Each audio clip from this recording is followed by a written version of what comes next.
Public high school परिसर में 3 दिन धरी चली जिला स्तरीय भारत स्काउट्स एवं गाइड्स कैंपरी उद्यापित हो जाइए।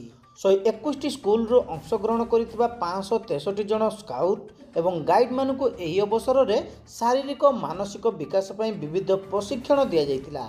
पिला माने गाँ हाटर सुंदर प्रदर्शन करते। तर्क, चित्रांकन, रंगोली, नृत्य, बुद्धि परीक्षा प्रभृति प्रतियोगिता अनुष्ठित होता बेले कृति प्रतियोगी मानक पुरस्कृत करा जाइतिला। उद्यापनी सभारे शिविरार्थी माने रैंप वर्क सहित सांस्कृतिक कार्यक्रम प्रदर्शन करथिले। शिविर निज अनुभूति संपर्क में वर्णना मध्य करथिले।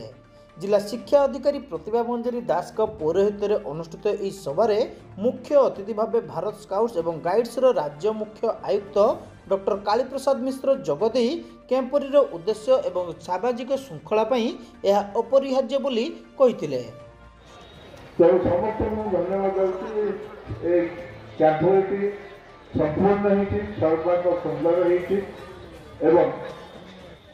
बालेश्वर जिलार अतीत जो आम कम्प्लेन कर भल होना बर्तमान बहुत भल होती कोऑपरेट कर जन जन को साहाय्य कर जदि कहीं किसी तुम कथा अफेंडेड फील कला तुम भूल बुझीला तो मैं सरी कर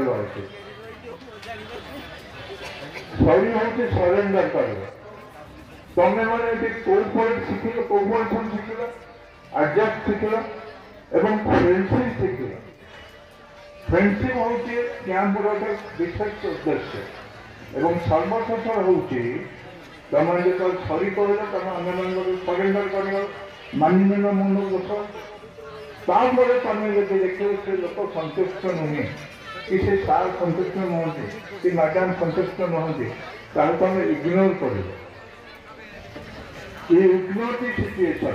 राज्य संपादक शरद चंद्र पाइकराय, अतिरिक्त जिला शिक्षा अधिकारी प्राची तनया गिरी, स्काउट्स जिला आयुक्त प्रदीप कुमार दास एवं लीडर ट्रेनर सुदर्शन प्रधान सम्मानित अतिथि भाव जोगदे वक्तव्य रखिथिले। आमे बहुत जगह जानो जे हमर भूल कोन रही छी बट निजो को संशोधन करनु तो मोर रिक्वेस्ट रहिबो मोर आशा जे जेते बेले आमे कोनोसी कष्ट बा समस्या भितर आमे अतिक्रम करू भगवान हमर परीक्षा नै थांती ए कष्ट समस्या आसिले ही आमे तार समाधान सूत्र बाहर करबा निश्चित भाव यत्नवान हवा।